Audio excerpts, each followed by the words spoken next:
नमस्कार दोस्तों, स्वागत है आप सभी का MNGK जीएस पॉइंट में। दोस्तों, आज के इस वीडियो में हम करने वाले हैं बिहार बीपीएससी शिक्षक भर्ती 3.0 के जो री एग्ज़ाम हो रहे हैं साथी, उसके लिए हम सभी विषयों का निचोड़ मिक्स इम्पोर्टेंट प्रश्न को इस वीडियो में हम एक रिवीजन के तौर पे कवर करवाएंगे। अगर दोस्तों आपका भी बिहार बीपीएससी शिक्षक भर्ती 3.0 का री एग्ज़ाम है तो एग्ज़ाम से पहले इस रिवीजन क्लास को पूरा जरूर देखिएगा। इस रिवीजन क्लास में दोस्तों उसी प्रकार के प्रश्न आपको मिलेंगे जो प्रश्न कई बार एग्जाम में पूछे गए हैं, और पूछा गया प्रश्न दोस्तों अधिक बार पूछा जाता है, और साथ ही हम कम समय में अधिक से अधिक प्रश्न का आपको रिवीजन करवा देंगे। तो चलिए दोस्तों, आज के इस रिवीजन क्लास को हम और आप मिलके शुरू करते हैं। दोस्तों, आज का पहला प्रश्न है, कहता है विभाजन के दौरान भारत का उत्पादक एक बड़ा भूभाग पाकिस्तान के हिस्से में चला गया। साथ ही कपास हो जाएगा इस प्रश्न का सही उत्तर। कपास का अगर बात किया जाए तो कपास की खेती के लिए काली मिट्टी सबसे अधिक उपयुक्त मानी जाती है। काली मिट्टी दोस्तों कपास की खेती के लिए काली मिट्टी का दोस्तों दूसरा नाम क्या है तो रेगुड़ मृदा। इन्हें रेगुड़ मृदा के नाम से भी जाना जाता है, याद रखिएगा।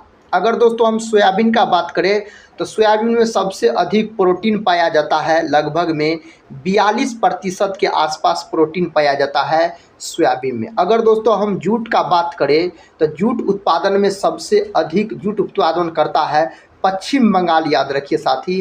बिहार दूसरे नंबर पर है। अगर बिहार में पूछा जाए तो पूर्णिया जिला दोस्तों सबसे अधिक जूट उत्पादन करता है। इतने बात को दोस्तों आप इससे याद रख सकते हैं। अगला प्रश्न दोस्तों ये रहा। प्रश्न कहता है भारत की निम्नलिखित नदियों में से कौन सी दामोदर नदी की सहायक नहीं है। इस 4 नदी में से कहता है कौन सी दामोदर नदी की सहायक नदी नहीं है तो इंद्रावती दोस्तों नहीं है। ऑप्शन बी के साथ इस प्रश्न का सही उत्तर चला जाएगा। अगला प्रश्न साथी ये रहा। प्रश्न कहता है निम्न में कौन सा ग्लोबल कॉमन्स का एक भाग है। कौन सा है दोस्तों। इस प्रश्न का सही जवाब ऑप्शन डी में दिया गया है, अंटार्कटिका। साथी इस प्रश्न का सही उत्तर चला जाएगा। अगर दोस्तों हम बात करते हैं एशिया का तो सबसे बड़ा महाद्वीप हो जाता है एशिया। एशिया दोस्तों सबसे याद रखिएगा बड़ा महाद्वीप है एशिया। सबसे छोटा महाद्वीप पूछा जाए तो ऑस्ट्रेलिया बोलिएगा, सबसे छोटा महाद्वीप। साथी और याद रखिएगा विश्व में कुल कितने महाद्वीप है तो विश्व में साथी कुल 7 महाद्वीप है। नाम दोस्तों एक बार सुन लीजिए आप सभी महाद्वीप का। एशिया, अफ्रीका, यूरोप, उत्तरी अमेरिका, दक्षिणी अमेरिका, अंटार्कटिका और ऑस्ट्रेलिया, याद रखिएगा दोस्तों। अगर हम ऑस्ट्रेलिया का बात करते हैं तो इसका राजधानी है कैनबरा। कहाँ दोस्तों। ऑस्ट्रेलिया की राजधानी कैनबरा। कंगारुओं का देश कहा जाता है ऑस्ट्रेलिया को। प्यासी भूमि वाला देश भी कहा जाता है दोस्तों ऑस्ट्रेलिया को। ऑस्ट्रेलिया देश के बीचों बीच जाने वाली रेखा है मकर रेखा। दोस्तों अपना भारत के बीचों बीच जाने वाली रेखा का क्या नाम है तो कर्क रेखा। कर्क रेखा दोस्तों भारत के 8 राज्य से होकर गुजरती है। दोस्तों विश्व में सर्वाधिक ऊन का उत्पादन कौन करता है तो ऑस्ट्रेलिया करता है। इतने बात आप ऑस्ट्रेलिया से याद रख सकते हैं। नेक्स्ट क्वेश्चन आपके सामने है। कहता है निम्नलिखित में से किस इमारत का निर्माण प्रथम विश्व युद्ध में बलिदान देने वाले अविभाजित भारत के सैनिकों के युद्ध स्मारक के रूप में किया गया। दोस्तों इसका सही उत्तर ऑप्शन बी के साथ चला जाएगा, इंडिया गेट हो जाएगा। इंडिया गेट दोस्तों कहाँ है तो नई दिल्ली में, याद रखिएगा इंडिया गेट है। इंडिया गेट साथी कहाँ है तो नई दिल्ली में है। प्रथम विश्व युद्ध दोस्तों कब हुआ था। प्रथम विश्व युद्ध हुआ था दोस्तों 1914 में हुआ था, और कहाँ कब तक चला था तो 1918 तक चला था प्रथम विश्व युद्ध। दोस्तों द्वितीय विश्व युद्ध कब हुआ था तो द्वितीय विश्व युद्ध हुआ था 1939 में, और दोस्तों यह कब तक चला था तो 1945 तक चला था द्वितीय विश्व युद्ध, याद रखिएगा। इतने बात दोस्तों आप इससे याद रख सकते हैं। नेक्स्ट क्वेश्चन कर लेते हैं। क्वेश्चन का था जब सुभाष चंद्र बोस ने भारतीय राष्ट्रीय कांग्रेस के अध्यक्ष पद से इस्तीफा दिया तो इस पद का प्रस्ताव किसे दिया गया? दोस्तों किसको दिया गया? इस 4 ऑप्शन में से साथी ऑप्शन सी हो जाएगा, डॉक्टर राजेंद्र प्रसाद को दिया गया। डॉक्टर राजेंद्र प्रसाद दोस्तों भारत के प्रथम राष्ट्रपति बने और अधिक समय तक दोस्तों राष्ट्रपति के पद पर रहे। डॉक्टर राजेंद्र प्रसाद बिहार के रहने वाले थे। इन्हें देश रत्न के नाम से भी जाना जाता है डॉक्टर राजेंद्र प्रसाद को। और साथ ही डॉक्टर राजेंद्र प्रसाद को 11 दिसंबर 1946 को संविधान सभा का अस्थायी अध्यक्ष चुना गया। अगर दोस्तों हम सुभाष चंद्र बोस का बात करते हैं तो इसे नेताजी का उपाधि किसने दिया? हिटलर के द्वारा दिया गया नेताजी का उपाधि। हिटलर ने अपने आप को दोस्तों आत्महत्या कर लिया था। और दोस्तों आप याद रखिएगा 1938 में सुभाष चंद्र बोस ने हरिपुरा अधिवेशन की अध्यक्षता किया था। दोस्तों हरिपुरा कहाँ है? तो यह है दोस्तों आपको गुजरात में है। और दोस्तों याद रखिएगा 1939 में त्रिपुरी अधिवेशन का भी अध्यक्षता किया था।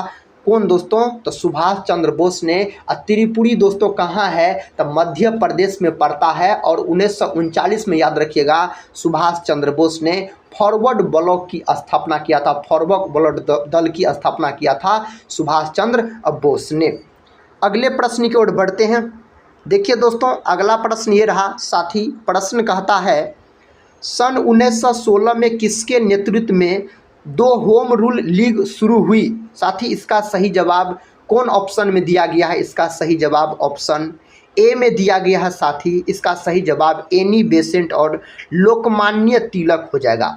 अगर दोस्तों 1916 का हम बात करते हैं तो लखनऊ समझौता भी हुआ था 1916 में। अगर पूछा जाए लखनऊ समझौता कब हुआ तो लखनऊ समझौता भी हुआ था 1916 में। लखनऊ को दोस्तों नवाबों का शहर बोला जाता है। और लखनऊ याद रखिएगा साथी गोमती नदी के तट पर स्थित है। अगर दोस्तों हम एनी बेसेंट जी का बात करते हैं, एनी बेसेंट का दोस्तों अगर हम बात करते हैं तो 1900 याद रखिएगा 17 में साथी कांग्रेस के कलकत्ता अधिवेशन की अध्यक्षता की थी। एनी बेसेंट भारतीय कांग्रेस की अध्यक्षता करने वाली प्रथम महिला थी एनी बेसेंट। और दोस्तों 1917 में चंपारण सत्याग्रह भी होता है 1917 में। इतने बात को दोस्तों आप इससे याद रख सकते हैं। अगले प्रश्न की ओर बढ़ते हैं। दोस्तों अगला प्रश्न कहता है भारतीय राष्ट्रीय कांग्रेस द्वारा किस अधिवेशन में ऐतिहासिक पूर्ण स्वराज का प्रस्ताव पारित किया गया? कौन अधिवेशन में दोस्तों पारित किया गया? तो लाहौर अधिवेशन में। ऑप्शन बी के साथ सही उत्तर आप बोल सकते हैं। दोस्तों लाहौर अधिवेशन कब हुआ था? तो यह अधिवेशन हुआ था 1929 में। और साथ ही इसका अध्यक्षता किसने किया था? तो पंडित जवाहरलाल नेहरू ने। पंडित जवाहरलाल नेहरू भारत के प्रथम प्रधानमंत्री बने थे। अगर दोस्तों हम कराची अधिवेशन का बात करते हैं, यह भी एग्जाम में पूछा जाता है। तो कराची अधिवेशन की अध्यक्षता दोस्तों याद रखिएगा किसने किया था? सरदार वल्लभ भाई पटेल ने किया था। कराची अधिवेशन कब हुआ था? 1931 में हुआ था। इसका अध्यक्षता किया था सरदार वल्लभ भाई पटेल। सरदार वल्लभ भाई पटेल को लौह पुरुष के नाम से भी जाना जाता है। और दोस्तों सरदार वल्लभ भाई पटेल को भारत का बिस्मार्क भी कहा जाता है। सरदार वल्लभ भाई पटेल का प्रतिमा है दोस्तों कहाँ है? तो गुजरात में है। अगर भारतीय राष्ट्रीय कांग्रेस का स्थापना पूछा जाए तो बोलिएगा 28 दिसंबर। कब दोस्तों? 28 दिसंबर 1885 में इसका स्थापना हुआ मुंबई में। और किसने किया था? A.O. ह्यूम के द्वारा किया गया। दोस्तों आपका भी 20 और 22 जुलाई को साथी बीपीएससी शिक्षक भर्ती का एग्ज़ाम है। तो एग्ज़ाम से पहले इस रिवीजन क्लास को देख के ज़रूर पूरा जाइएगा। इस रिवीजन क्लास से साथी आपके एग्ज़ाम में प्रश्न आएंगे। कहता है इनमें से कौन हड़प नीति का कट्टर समर्थक था? इनमें से कौन था दोस्तों? ऑप्शन बी के साथ सही उत्तर लॉक कर दीजिए, लॉर्ड डलहौजी हो जाएगा। लॉर्ड डलहौजी के साथ इस प्रश्न का सही जवाब चला जाएगा। अगला प्रश्न दोस्तों कहता है जब ईस्ट इंडिया कंपनी की स्थापना हुई तब भारत पर निम्नलिखित में से किसका शासन था? दोस्तों ईस्ट इंडिया कंपनी का स्थापना कब हुआ? इसका अगर स्थापना दोस्तों पूछा जाए तो आप बोलिएगा 1600 ईस्वी में इसका स्थापना हुआ ईस्ट इंडिया कंपनी का। इस समय दोस्तों कहता है भारत में किसका शासन था, तो दोस्तों भारत पर इस समय किसका शासन था, मुगल सम्राट का। अगर मुगल सम्राट में भी पूछे किसका तो आप बोलिएगा अकबर का। किसका बोलिएगा दोस्तों, तो अकबर का बोलिएगा। अकबर दोस्तों अशिक्षित मुगल शासक था। अगले प्रश्न की ओर बढ़ते हैं दोस्तों। ये रहा अगला प्रश्न, कहता है फ्रांस में किस राजवंश का शासन था। दोस्तों फ्रांस में किस राजवंश का कहता है शासन था, तो उस राजवंश का नाम है बुर्बो वंश का शासन था दोस्तों। विकल्प ए के साथ आप सही उत्तर लॉक कर सकते हैं। और दोस्तों इससे एक प्रश्न साथी एग्जाम में कई बार दोस्तों पूछा गया है, इसको भी आप साथी याद रखिएगा।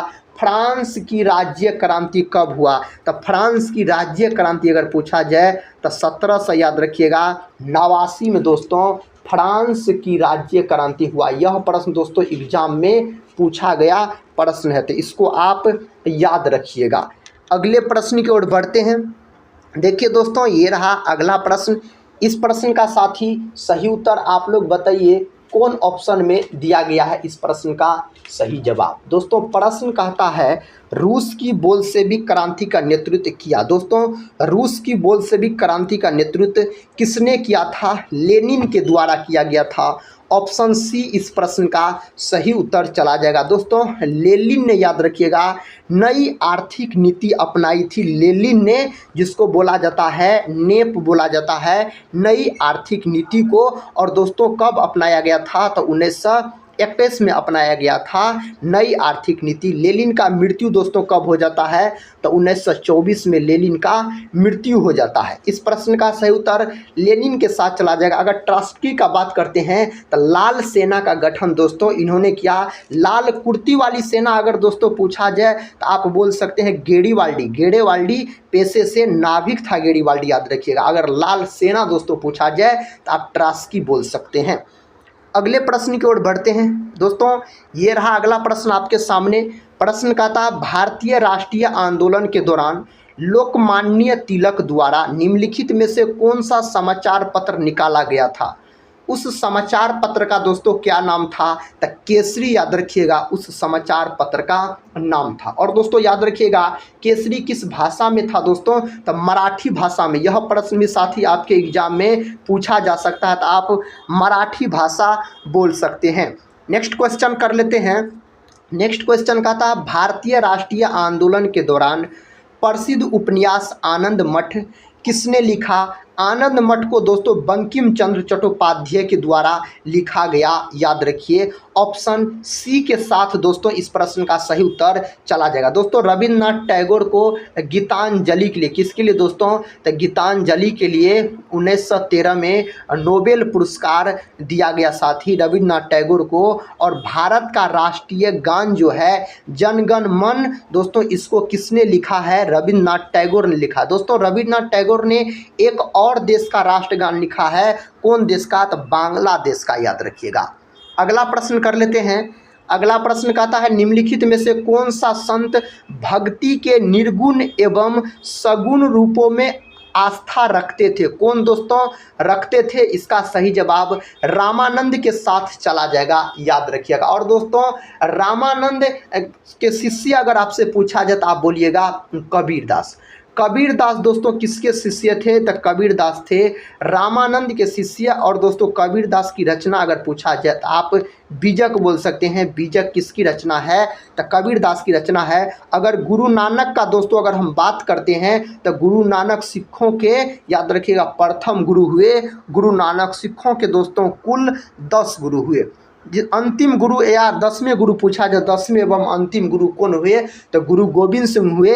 खालसा पंथ का स्थापना दोस्तों गुरु गोविंद सिंह के द्वारा किया गया 1699 में। गुरु गोविंद सिंह का जन्म कब होता है, 1666 में होता है, पटना साहिब में इसका जन्म होता है। कहता है निम्नलिखित शब्दों में कौन सा शब्द क्रिया विशेषण है। दोस्तों इस 4 ऑप्शन में से कहता है कौन सा शब्द क्रिया विशेषण है, तो दोस्तों इस प्रश्न का सही उत्तर ऑप्शन सी हो जाएगा। धीरे धीरे आप बोल सकते हैं यह क्रिया विशेषण है। अगला प्रश्न कहता है लघु पथन जिसको शॉर्ट सर्किट बोला जाता है, कहता लघु पथन के समय परिपथ में धारा अधिक बढ़ जाती है, तो अत्यधिक बढ़ जाती है हम बोल सकते हैं। लघु पथन के समय परिपथ में धारा का मान दोस्तों अत्यधिक बढ़ जाता है, ऑप्शन सी हो जाएगा। यही दोस्तों अगर आपसे पूछा जाए अति भारण के समय, तो अति भारण के समय याद रखिएगा साथी परिपथ में धारा का मान बहुत कम हो जाती है, यानी घट जाता है, लघु पथन में बढ़ जाता है। नेक्स्ट क्वेश्चन कहता है मेथेनोइक अम्ल सामान्यतः किसमें पाया जाता है। दोस्तों मेथेनोइक अम्ल सामान्यतः किसमें पाया जाता है, तो यह पाया जाता है चींटी के डंक में। किसमें? चींटी के डंक में पाया जाता है। अगर हम मूत्र का बात करते हैं दोस्तों, तो मूत्र का रंग पीला किसके कारण होता है, तो यूरोक्रोम के कारण, याद रखिएगा यूरोक्रोम के कारण साथी मूत्र का रंग पीला हो जाता है। देखिए दोस्तों नेक्स्ट क्वेश्चन कहता है पादप इस प्रक्रम में ग्लूकोज निर्मित करते हैं, तब प्रकाश संश्लेषण इस प्रश्न का सही उत्तर चला जाएगा। प्रकाश संश्लेषण के साथ प्रकाश संश्लेषण की क्रिया हमेशा दोस्तों दिन में होती है, और ग्लूकोज का अणुसूत्र पूछा जाए तो C6H12O6 यह होता है ग्लूकोज का अणुसूत्र होता है। अगला प्रश्न कर लेते हैं। अगला प्रश्न कहता है बच्चों में रिकेट्स रोग किसकी हीनता के कारण होता है, तो विटामिन डी के हीनता के कारण बच्चों में रिकेट्स नामक रोग हो जाता है। दोस्तों विटामिन डी का अगर हम बात करते हैं तो विटामिन डी दोस्तों यह सूर्य के प्रकाश से मिलता है विटामिन डी, और विटामिन डी को दोस्तों हार्मोन भी कहा जाता है। अगर आपसे पूछा जाए किस विटामिन को हार्मोन कहा जाता है, तो विटामिन डी को हार्मोन कहा जाता है। विटामिन डी का रासायनिक नाम पूछा जाए साथी तो आप बोलिएगा कैल्सीफेरॉल, साथी कैल्सीफेरॉल हो जाएगा विटामिन डी का रासायनिक नाम। विटामिन सी की कमी के कारण साथी स्कर्वी नामक रोग हो जाता है। विटामिन सी का अगर रासायनिक नाम पूछा जाए तो एस्कॉर्बिक एसिड बोलिएगा। विटामिन सी दोस्तों किस में अधिकतर पाया जाता है, आंवला में। आंवला विटामिन सी का प्रमुख उदाहरण है। विटामिन ए का बात करते हैं तो विटामिन ए की कमी के कारण रतौंधी नामक बीमारी हो जाता है। रतौंधी नामक बीमारी साथी आँख से संबंधित है। विटामिन ए का प्रमुख अगर स्रोत पूछा जाए तो गाजर बोलिएगा। विटामिन ए का साथी अगर आपसे रासायनिक नाम पूछा जाए तो आप रेटिनॉल लॉक करके चल आइएगा। विटामिन बी का अगर हम बात करते हैं दोस्तों, विटामिन B1 को बोला जाता है थायमिन बोला जाता है। विटामिन बी की कमी के कारण बेड़ी बेड़ी नामक रोग हो जाता है। विटामिन B2 को दोस्तों राइबोफ्लोविन बोला जाता है। विटामिन B3 को दोस्तों नियासिन बोला जाता है। नियासिन के कारण पेलाग्रा नामक रोग दोस्तों विटामिन B3 की कमी के कारण होता है, याद रखिएगा। विटामिन B12 को दोस्तों क्या बोला जाता है, इसका रासायनिक नाम साइनोकोबालामिन होता है, और विटामिन B12 में कोबाल्ट पाया जाता है। अगले प्रश्न की ओर बढ़ते हैं। प्रश्न कहता है किसी तारे में टिमटिमाइट किस कारण से होती है। दोस्तों यह कौन कारण से होता है, तो यह होता है आपको तारे के प्रकाश का वायुमंडलीय अपवर्तन के कारण। तो ऑप्शन बी के साथ इस प्रश्न का सही उत्तर आप लॉक कर सकते हैं। और इस प्रश्न का दोस्तों उत्तर बताइए।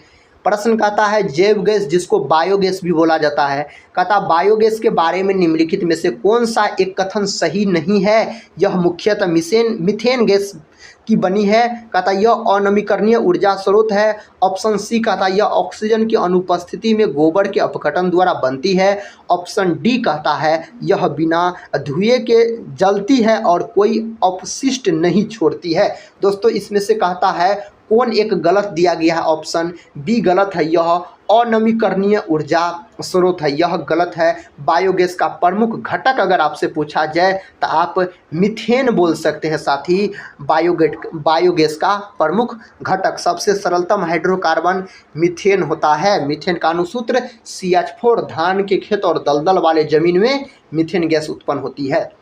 कहता है मनुष्य के आमाशय में निम्नलिखित में से कौन सा खनिज अम्ल पाया जाता है। तो मनुष्य के आमाशय में दोस्तों अगर आपसे पूछा जाए तो आप ऑप्शन ए को लॉक कीजिएगा। हाइड्रोक्लोरिक एसिड, हाइड्रोक्लोरिक अम्ल पाया जाता है मनुष्य के पेट में। हाइड्रोक्लोरिक अम्ल का अणुसूत्र पूछा जाए तो HCl हो जाएगा, याद रखिएगा। दोस्तों लैक्टिक एसिड यानी लैक्टिक अम्ल का हम बात करते हैं तो दूध और दही में दोस्तों अगर पूछा जाए कौन अम्ल पाया जाता है, लैक्टिक अम्ल। लैक्टिक अम्ल का अणुसूत्र होता है C3H6O3, यह होता है लैक्टिक अम्ल का अणुसूत्र। नेक्स्ट क्वेश्चन कर लेते हैं। क्वेश्चन का था निम्नलिखित में से कौन सा जीवित जीव लिटमस देता है। इस प्रश्न का सही जवाब ऑप्शन कौन ऑप्शन में दिया गया है दोस्तों। इस प्रश्न का सही जवाब ऑप्शन सी में दिया गया है, लाइकेन हो जाएगा।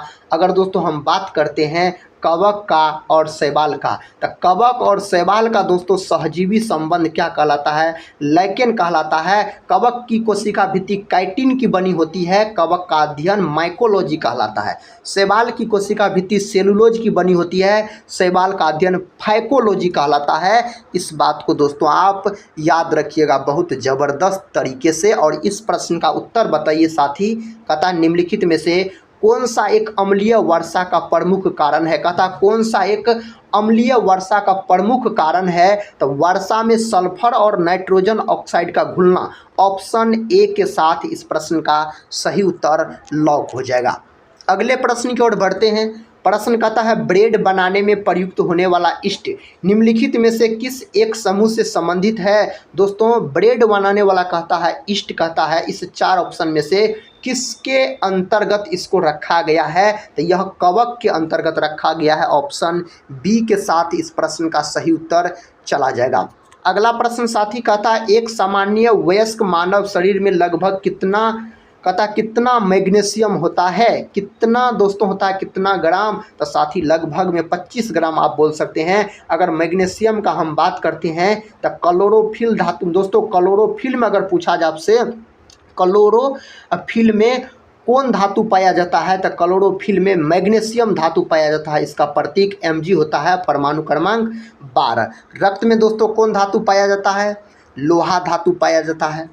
अगला प्रश्न का था सबसे बड़ी मानव कोशिका कौन सी है। दोस्तों मानव की सबसे बड़ी कोशिका पूछा जाए तो आप बोलिएगा अंडाणु साथी, यह मादा भाग होता है। अंडाणु अगर पूछा जाए तो यह फीमेल का अंग है, अंडाणु याद रखिएगा। और दोस्तों सबसे छोटा पूछा जाए मानव शरीर की सबसे छोटी कोशिका तो आप बोल सकते हैं शुक्राणु बोलिएगा।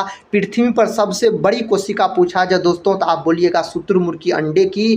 पृथ्वी पर सबसे छोटी कोशिका पूछा जाए तो आप बोलिएगा माइकोप्लाज्मा की। मानव शरीर की सबसे लंबी कोशिका पूछा जाए तो तंत्रिका तंत्र की। तो यहाँ पर दोस्तों मानव शरीर की सबसे बड़ी कोशिका पूछा जा रहा है तो अंडाणु हो जाएगा। डिम्ब आप ऑप्शन लॉक कर सकते हैं। लीवर दोस्तों यह मानव शरीर की सबसे बड़ी ग्रंथि होती है लीवर, इसी को यकृत या जिगर भी बोला जाता है। और दोस्तों याद रखिएगा लीवर का अगर वजन पूछा जाए तो 1.5 kg के आसपास यकृत का वजन होता है जिसको लीवर बोला जाता है। और दोस्तों यकृत का अध्ययन क्या कहलाता है, हेपेटोलॉजी कहलाता है। मानव शरीर का कौन सा अंग है जिसमें पुनरुद्भवन की क्षमता सबसे अधिक पाई जाती है, तो यकृत। और सबसे कम पूछा जाए तो मस्तिष्क बोलिएगा। त्वचा का अगर हम बात करते हैं तो त्वचा का रंग दोस्तों मेलानिन वर्णक के कारण होता है। और त्वचा मानव शरीर का सबसे बड़ा अंग होता है त्वचा। अगला प्रश्न कर लेते हैं। प्रश्न कहता है सौरोलॉजी डैश का अध्ययन है। दोस्तों यह किसका अध्ययन है, तो छिपकली का अध्ययन अगर पूछा जाए तो सौरोलॉजी हो जाएगा। नेक्स्ट क्वेश्चन कर लेते हैं। कहता सर्वप्रथम भारतीय राष्ट्रीय कांग्रेस के संबंध में यह किसने कहा था, यह केवल एक सूक्ष्म अल्पसंख्यक वर्ग का प्रतिनिधित्व करती है। दोस्तों यह किसने कहा था, तो यह कहा था लॉर्ड डफरिन ने कहा था। ऑप्शन बी के साथ इस प्रश्न का सही उत्तर चला जाएगा। दोस्तों लॉर्ड कर्जन के समय में बंगाल विभाजन हुआ था, याद रखिएगा। बंगाल विभाजन हुआ था कब, तो 1905 में हुआ था। और बंगाल विभाजन रद्द कब हुआ, तो 1911 में दोस्तों रद्द हुआ था। अगला प्रश्न कर लेते हैं दोस्तों। प्रश्न कहता है निम्नलिखित में से कौन सा भारत के संविधान का भाग सही सुमेलित नहीं। इनमें से कहता कौन सही सुमेलित नहीं है। भाग 2 में नागरिकता है, कहता भाग 4 में राज्य नीति के निर्देशक सिद्धांत है, भाग 4 में मौलिक कर्तव्य है, भाग 3 में कहता है मौलिक अधिकार है। दोस्तों इनमें से कहता है कौन सही नहीं, इसका मतलब 3 गो सही है, 1 गलत है, तो साथी ऑप्शन सी गलत है। भाग 5 में कहता है मौलिक कर्तव्य है। मौलिक कर्तव्य को दोस्तों लिया गया है कहाँ से, तो रूस के संविधान से, याद रखिएगा लिया गया है। मौलिक अधिकार को दोस्तों अमेरिका के संविधान से लिया गया है। भारत में एकल नागरिकता है और अमेरिका में दोहरी नागरिकता है। प्राचीन कहता नालंदा विश्वविद्यालय का संस्थापक कौन था। नालंदा विश्वविद्यालय का अगर संस्थापक आपसे पूछा जाए तो आप कुमार गुप्त बोल सकते हैं दोस्तों। और साथ ही याद रखिएगा, नालंदा विश्वविद्यालय को नष्ट करने का काम किसने किया था, यानी इसको जलाने का काम किया था बख्तियार खिलजी ने। साथ ही बख्तियार खिलजी के ही सेनापति हुए अली मर्दान। अली मर्दान ने 1206 ईस्वी में इसकी हत्या कर दी, किसका, बख्तियार खिलजी का। अगर दोस्तों हम बात करते हैं समुद्रगुप्त का, तो समुद्रगुप्त को भारत का नेपोलियन कहा जाता है। ईरान का नेपोलियन पूछा जाए तो नादिर शाह बोलिएगा। दोस्तों अगर हम धर्मपाल का बात करते हैं तो विक्रमशिला विश्वविद्यालय का स्थापना किसने किया, तो धर्मपाल। और विक्रमशिला विश्वविद्यालय कहाँ है, तो बिहार राज्य के भागलपुर जिला में है दोस्तों। कौन, तो विक्रमशिला विश्वविद्यालय भागलपुर को सिल्क सिटी के रूप में भी जाना जाता है। महात्मा गांधी द्वारा निम्नलिखित में से कौन सी पुस्तक लिखी गई थी। इस 4 ऑप्शन में से कहता है महात्मा गांधी ने कौन पुस्तक को लिखा था, हिंद स्वराज को दोस्तों महात्मा गांधी के द्वारा लिखा गया। गांधी जयंती 2 अक्टूबर को मनाया जाता है। कहता वसंत विषुव होता है दोस्तों, यह किस दिन होता है, तो दोस्तों यह होता है 21 मार्च के दिन। ऑप्शन ए के साथ सही उत्तर चला जाएगा। अगला प्रश्न कहता है भरतपुर में स्थित पक्षी अभयारण्य राष्ट्रीय उद्यान का नाम है। साथ ही इस प्रश्न का सही जवाब ऑप्शन सी के साथ चला जाएगा, केवलादेव घना राष्ट्रीय उद्यान हो जाएगा भरतपुर। यह दोस्तों कहाँ है, तो यह है आपको राजस्थान राज्य में है साथी यह अभयारण्य। अगला प्रश्न कर लेते हैं। अगला प्रश्न दोस्तों ये रहा, प्रश्न कहता है निम्नलिखित में से कौन सा विश्व का सबसे बड़ा नदी द्वीप है। कौन सा है दोस्तों, माजुली द्वीप हो जाएगा। ऑप्शन ए के साथ सही उत्तर आप लॉक कर सकते हैं। नेक्स्ट क्वेश्चन कहता है निम्नलिखित में से कौन सा जनसंख्या वितरण को प्रभावित करने वाला आर्थिक कारक नहीं है।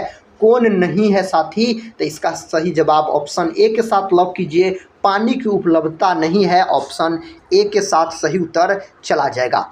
नेक्स्ट क्वेश्चन देखिए, क्वेश्चन कहता है ग्रीष्म काल में उत्तरी मैदानों में बहने वाली पवन कहलाती है। दोस्तों यह क्या कहलाती है, तो लू कहलाती है। पवनों का अगर देश पूछा जाए तो आप बोल सकते हैं डेनमार्क। डेनमार्क को दोस्तों पवनों का देश कहा जाता है। अगले प्रश्न की ओर बढ़ते हैं। दोस्तों प्रश्न कहता है कौन सा सबसे ऊंचा भारतीय शिखर है। इस 4 ऑप्शन में से ऑप्शन ए हो जाएगा कंचनजंगा दोस्तों हो जाएगा। अगले प्रश्न की ओर बढ़ते हैं। दोस्तों प्रश्न कहता है पूर्वी भारत की पहाड़ी पट्टी मेघालय मूल रूप से डैश का हिस्सा था, यह किसका हिस्सा था, तो साथ ही असम का हिस्सा था। ऑप्शन सी के साथ इस प्रश्न का सही उत्तर लॉक हो जाएगा। और दोस्तों इस प्रश्न का उत्तर क्या होगा, प्रश्न कहता है अमेरिकी संविधान कब लागू हुआ। दोस्तों प्रश्न आपसे पूछा जा रहा है जो अमेरिकी संविधान कब लागू हुआ, तो साथी यह लागू हुआ 1789 में। ऑप्शन बी के साथ इस प्रश्न का सही उत्तर चला जाएगा। और अमेरिका का संविधान दोस्तों बनकर तैयार कब हुआ, अगर आपसे पूछा जाए बनकर तैयार कब हुआ अमेरिका का संविधान, तो आप बोल सकते हैं 1787 में दोस्तों बनकर तैयार हुआ और लागू हुआ 1789 में। और दोस्तों अपना भारत देश का संविधान बनकर कब तैयार हुआ, तो बनकर तैयार हुआ दोस्तों 26 नवंबर, कब साथी 26 नवंबर 1949 को। और लागू हुआ दोस्तों 26 जनवरी 1950 को। अपना प्यारा देश भारत का संविधान लागू हुआ 1950 को। कहता है अमेरिकी स्वतंत्रता में अमेरिका का सेनापति कौन था। दोस्तों अमेरिकी स्वतंत्रता में अमेरिका का सेनापति आपसे पूछा जा रहा है तो वाशिंगटन हो जाएगा। ऑप्शन डी के साथ इस प्रश्न का सही उत्तर चला जाएगा। नेक्स्ट क्वेश्चन देखिए, कहता है रूसी शासक जार निकोलस द्वितीय ने कब त्याग पत्र दिया। कब दोस्तों त्याग पत्र दे दिया, तो यह दिया था 2 मार्च 1917। ऑप्शन बी के साथ सही उत्तर चला जाएगा। नेक्स्ट क्वेश्चन कर लेते हैं। दोस्तों क्वेश्चन कहता है कैथोड किरणों पर आवेश की प्रकृति होती है। इस पर आवेश की दोस्तों प्रकृति आपसे पूछा जा रहा है। ऑप्शन सी के साथ लॉक कीजिए, ऋण हो जाएगा दोस्तों। अगले प्रश्न की ओर बढ़ते हैं। देखिए दोस्तों अगला प्रश्न कहता है रूसी बोल्शेविक पार्टी का नेता था। रूसी बोल्शेविक पार्टी का अगर नेता पूछा जाए लेनिन आप लॉक कर सकते हैं, लेनिन हो जाएगा इस प्रश्न का सही जवाब। नेक्स्ट क्वेश्चन कहता है इटली में किसने क्रांति लाने की योजना बनाई। किसने दोस्तों, तो ज्यूसेफ माजिनी हो जाएगा, ऑप्शन हो जाएगा सी के साथ इस प्रश्न का सही उत्तर। अगर दोस्तों हम बात करते हैं कार्ल मार्क्स का, तो कार्ल मार्क्स का जन्म हुआ 5 मई 1818 ईस्वी में कार्ल मार्क्स का जन्म होता है। जर्मनी के टियर नगर में दोस्तों इसका जन्म होता है कार्ल मार्क्स का। दुनिया की मजदूर एक हो का नारा किसने दिया? कार्ल मार्क्स ने दिया दोस्तों, यह नारा याद रखिएगा। लौह एवं रक्त नीति को किसने अपनाया था? बिस्मार्क ने दोस्तों इसे अपनाया था। अगला प्रश्न कर लेते हैं। प्रश्न कहता है निम्नलिखित में कौन सा राज्य जहां आधुनिक कृषि विधि अपनाई गई, उस राज्य का नाम पूछा जा रहा है। तो साथी पंजाब हो जाएगा। विकल्प ए के साथ आप सही उत्तर लॉक कर सकते हैं। साथी अगर हम बात करते हैं झारखंड बिहार से कब अलग होकर नया राज्य बना, तो यह अलग हुआ 15 नवंबर, याद रखिएगा 2000 ईस्वी को। 15 नवंबर दोस्तों 2000 ईस्वी को हो जाएगा इसका सही उत्तर। नेक्स्ट क्वेश्चन कर लेते हैं दोस्तों। क्वेश्चन कहता है जर्मनी ने मित्र राष्ट्रों के सामने समर्पण कब किया? दोस्तों इस प्रश्न का सही उत्तर लॉक कीजिए ऑप्शन ए के साथ 1945 हो जाएगा इस प्रश्न का सही जवाब। अगला प्रश्न देखिए दोस्तों।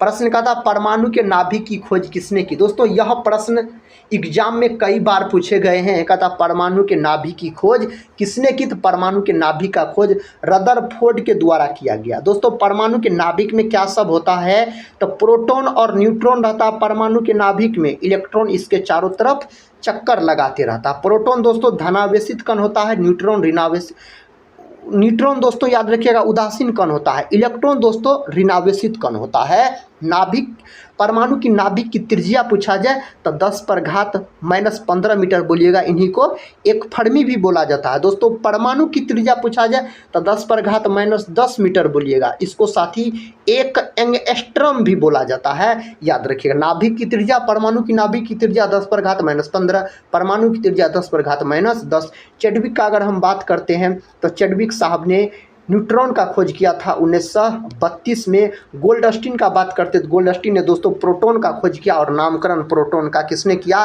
रदरफोर्ड ने किया। इलेक्ट्रॉन का खोज जे थॉमसन नामक वैज्ञानिक के द्वारा किया गया। कोशिका की खोज कब हुई? कोशिका का खोज हुआ 1665 में। कोशिका का खोज किसने किया था? तो दोस्तों कोशिका का खोज रॉबर्ट हुक के द्वारा किया गया। रॉबर्ट हुक ने साथ ही जिस कोशिका का खोज किया था वह मृत कोशिका थी, याद रखिएगा। इसका खोज 1665 ईस्वी में किया था। और दोस्तों कोशिका का पावर हाउस किसे कहा जाता है? माइटोकॉन्ड्रिया को।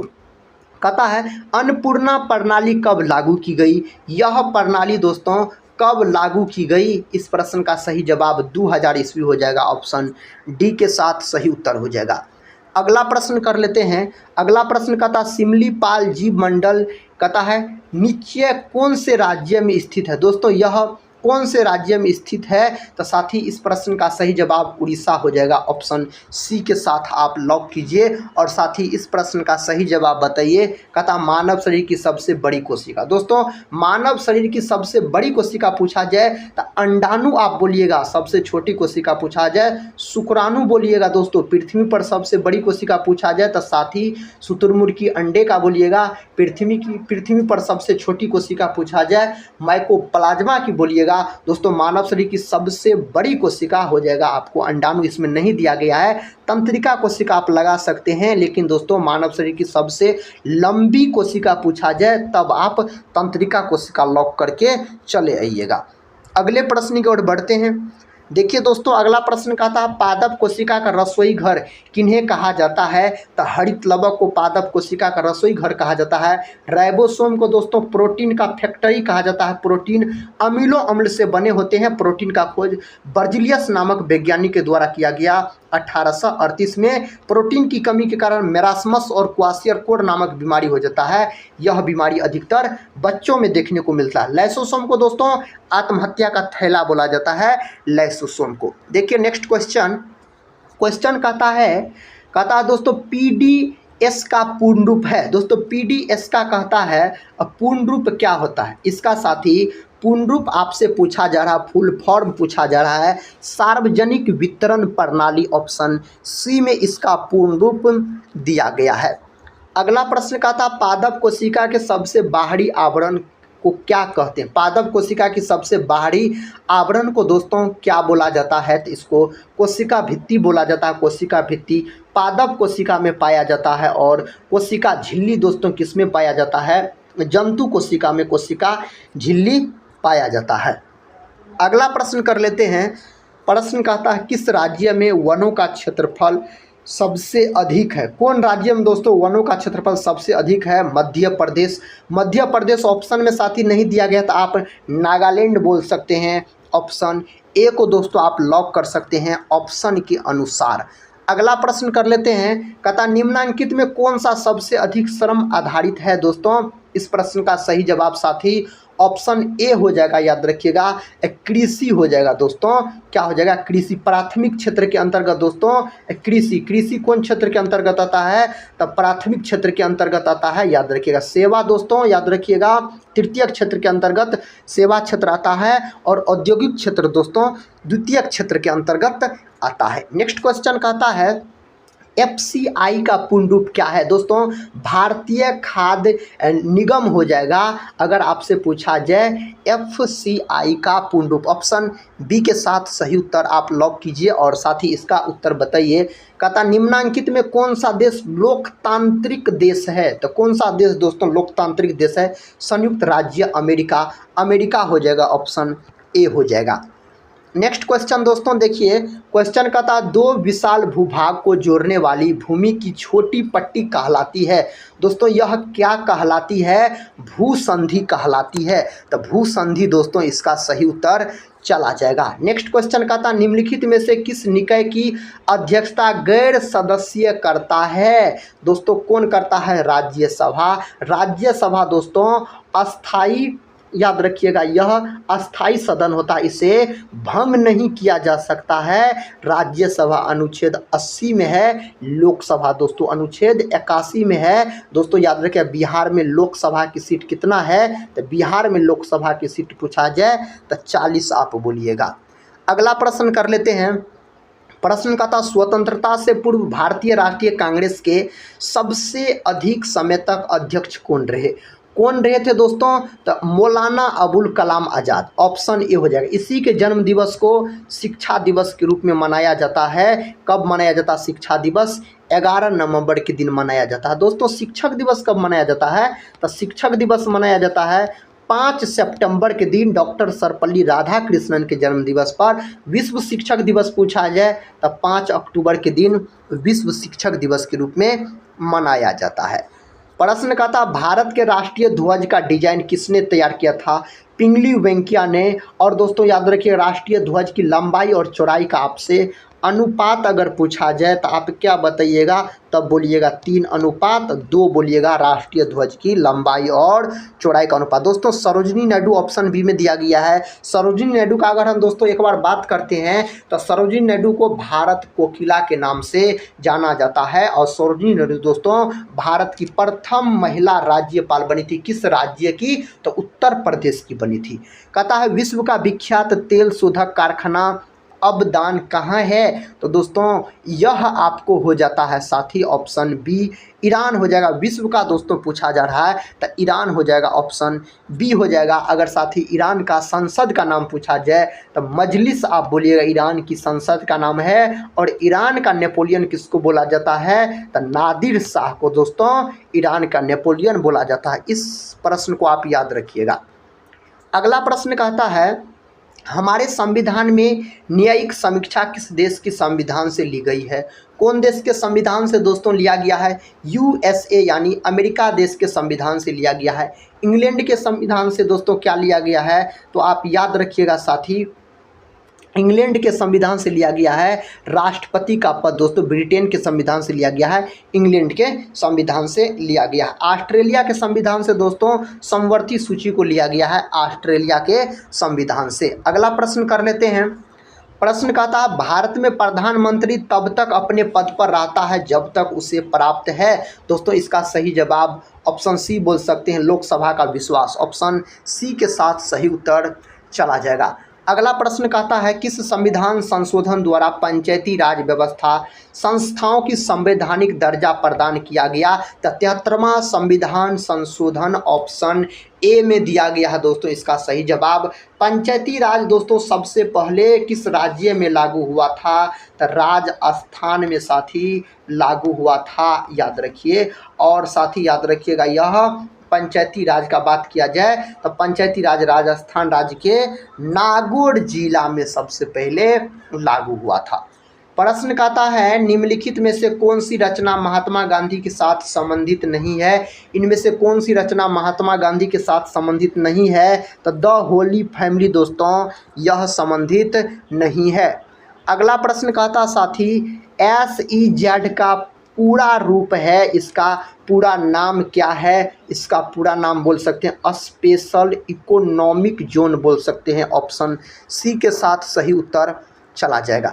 नेक्स्ट क्वेश्चन दोस्तों कहता सार्क का पूरा रूप क्या है। पूरा नाम दोस्तों इसका पूछा जा रहा है। इस प्रश्न का सही उत्तर साथी ऑप्शन बी के साथ चला जाएगा, South Asian Association for region corporation हो जाएगा इसका सही जवाब। और सार्क का दोस्तों मुख्यालय पूछा जाए तो नेपाल के काठमांडू में साथी याद रखिएगा इसका मुख्यालय है। अगला प्रश्न कर लेते हैं दोस्तों। प्रश्न का था भारत का जावा किस पेटी को कहा जाता है, किसको कहा जाता है, तो गोरखपुर देवरिया पेटी दोस्तों ऑप्शन ए के साथ सही उत्तर चला जाएगा।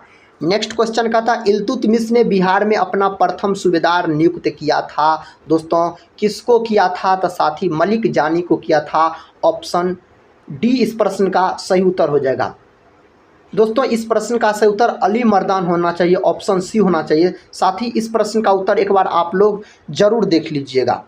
अगला प्रश्न कर लेते हैं। देखिए दोस्तों अगला प्रश्न ये रहा। प्रश्न का था सम्राट शाह आलम द्वितीय ने ईस्ट इंडिया कंपनी को बंगाल बिहार कहता है तथा उड़ीसा की दीवानी प्रदान की। कब दोस्तों, इसका सही जवाब 12 अगस्त 1765 हो जाएगा। ऑप्शन दोस्तों ए के साथ सही उत्तर चला जाएगा। नेक्स्ट क्वेश्चन कथा स्वाधीनता आंदोलन के दौरान महात्मा गांधी के करीबी अंग्रेज मित्र थे, कौन थे दोस्तों। इस प्रश्न का सही उत्तर साथी ऑप्शन सी के साथ चला जाएगा, रेवरंड चार्ली एंड्रूज हो जाएगा। ऑप्शन सी के साथ इस प्रश्न का सही उत्तर चला जाएगा। अगला प्रश्न कर लेते हैं दोस्तों। अगला प्रश्न कहता है निम्नलिखित राजवंशों में किसका उल्लेख संगम साहित्य से नहीं हुआ। किसका उल्लेख दोस्तों संगम साहित्य से कहता है नहीं हुआ, तो कदम ऑप्शन ए के साथ इस प्रश्न का सही उत्तर चला जाएगा। अगला क्वेश्चन दोस्तों देखिए कहता है अंग्रेजी शासन काल में भारत का कौन सा क्षेत्र अफीम उत्पादन हेतु प्रसिद्ध था।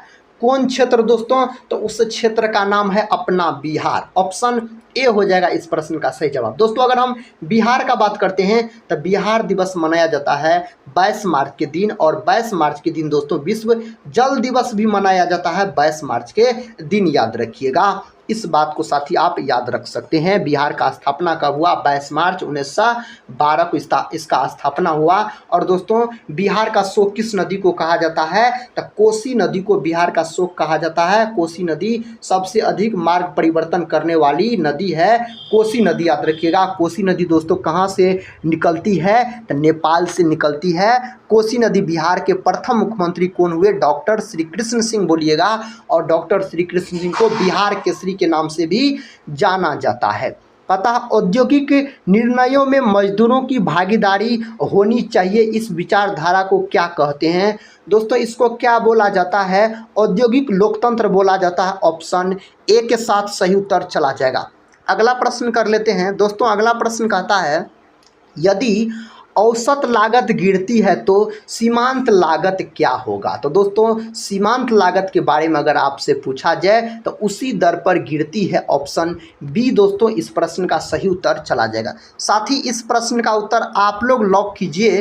प्रश्न कहता है भारत में निजी उद्योग को निम्नलिखित में से कौन दीर्घकालिक ऋणों का संवितरण करती है। कौन दोस्तों करती है, तो साथ ही इस प्रश्न का सही जवाब भू विकास बैंक हो जाएगा। ऑप्शन डी के साथ इस प्रश्न का सही उत्तर चला जाएगा। कहता सबसे प्राचीन विधि संप्रदाय क्या है दोस्तों? दार्शनिक संप्रदाय। विकल्प ए के साथ दोस्तों इस प्रश्न का सही उत्तर आप लॉक कर सकते हैं। नेक्स्ट क्वेश्चन कहता समानता का निम्नलिखित में से कौन सा प्रकार समानता की उदारवादी धारणा के सदृश्य नहीं है? दोस्तों कौन नहीं है? तो साथी आर्थिक समानता, ऑप्शन डी। अगले प्रश्न की ओर बढ़ते हैं दोस्तों। प्रश्न का था अकबर की दूसरी राजधानी कौन सी थी? अकबर दोस्तों अशिक्षित मुगल शासक था, याद रखिएगा। कहता अकबर की दूसरी राजधानी आपसे पूछा जा रहा है फतेहपुर सीकरी। फतेहपुर सीकरी का निर्माण दोस्तों अकबर के द्वारा करवाया गया था। गुजरात विजय के उपलक्ष्य में 1571 ईस्वी में बुलंद दरवाजा का निर्माण करवाया गया था, गुजरात विजय के उपलक्ष्य में अकबर के द्वारा। अगला प्रश्न का था भारत के लिए समुद्री मार्ग की खोज करने वाला प्रथम देश कौन सा था? तो पुर्तगाली दोस्तों वास्को डिगामा, याद रखिएगा, जो कि 1498 में साथी भारत आया था, वास्को डिगामा। अगला प्रश्न कर लेते हैं। कहता कर्नाटक का एकीकरण किस वर्ष किया गया? दोस्तों इसका एकीकरण कौन वर्ष किया गया? तो ऑप्शन ए हो जाएगा 1956 में इसका एकीकरण किया गया। अगला प्रश्न का था भारतीय विश्वविद्यालय अधिनियम किसने लागू किया? दोस्तों किसके द्वारा लागू किया? लॉर्ड कर्जन के द्वारा। ऑप्शन ए के साथ सही उत्तर चला जाएगा। अगला प्रश्न देखिए। कहता चीनी यात्रियों ने सर्वप्रथम भारत की यात्रा क्यों की? दोस्तों क्यों किया था? तो उन्हें बौद्ध धर्म में रुचि थी, इसलिए किया था। विकल्प ए को आप लॉक कीजिए और साथ ही अगले प्रश्न का सही उत्तर बताइए। प्रश्न दोस्तों आपके सामने है। कहता देश का पहला अल्प आधारित एकीकृत इस्पात संयंत्र कौन सा है? कौन है दोस्तों? इसका सही जवाब विशाखापत्तनम हो जाएगा। ऑप्शन सी के साथ इस प्रश्न का उत्तर चला जाएगा। नेक्स्ट क्वेश्चन कहता है पौधों की विशिष्ट रूप से विकास को प्रभावित करने वाली स्थितियों का नाम बताइए। दोस्तों इसका नाम क्या है? तो साथ ही इसका नाम जलवायु स्थितियां। ऑप्शन ए के साथ दोस्तों इस प्रश्न का सही जवाब चला जाएगा। नेक्स्ट क्वेश्चन कर लेते हैं। क्वेश्चन कहता है कृषि को स्थानीय समुदाय की आजीविका और अवसर का उपकरण होना चाहिए, यह कथन किसका है? तो यह कथन डॉक्टर एम.एस.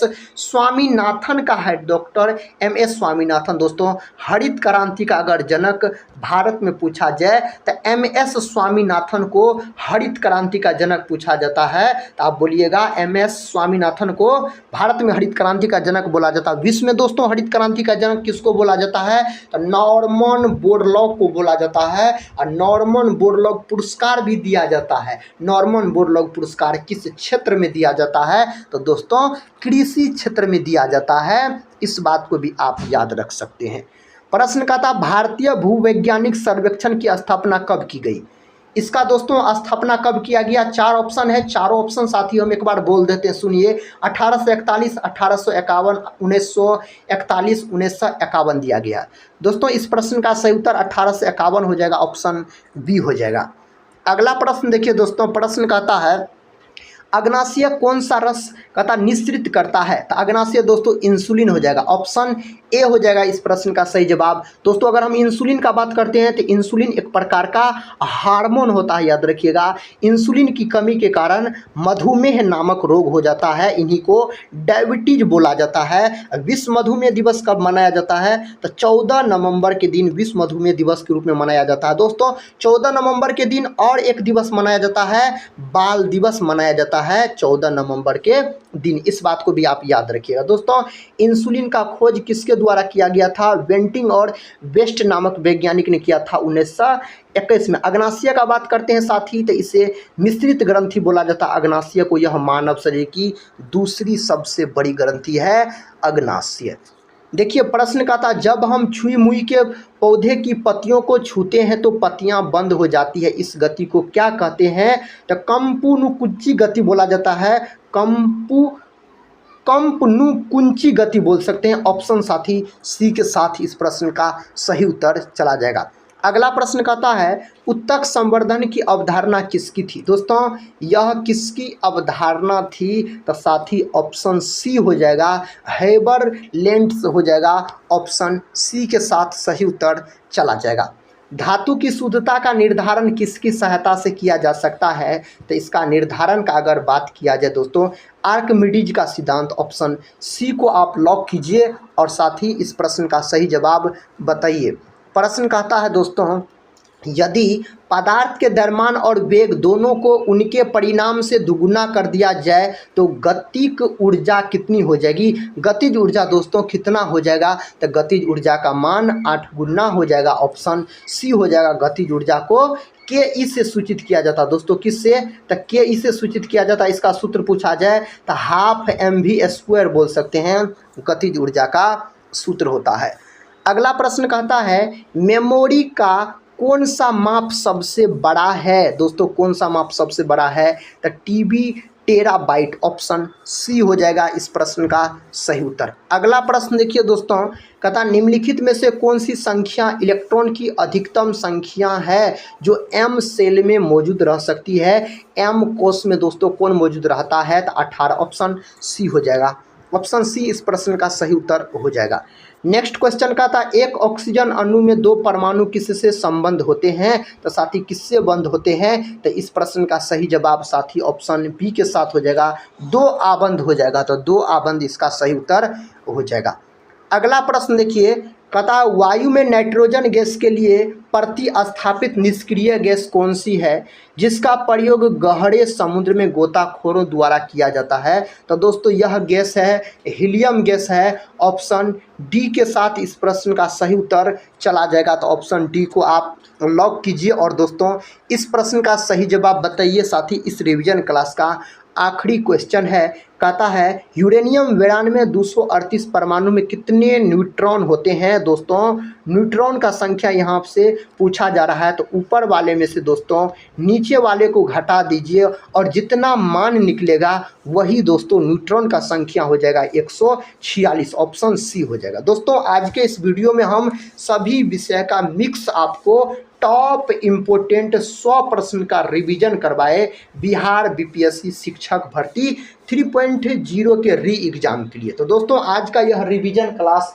कैसा लगा आप लोग कमेंट बॉक्स में ज़रूर बताइएगा। अगर अभी तक दोस्तों टेलीग्राम चैनल से नहीं जुड़े हैं तो टेलीग्राम चैनल से ज़रूर जुड़ जाइएगा, जिसका लिंक इस वीडियो के डिस्क्रिप्शन बॉक्स में दिया गया है। तो दोस्तों इस रिवीजन क्लास को हम यहीं पर समाप्त करते हैं और मिलते हैं नेक्स्ट रिवीजन क्लास में। तब तक के लिए धन्यवाद।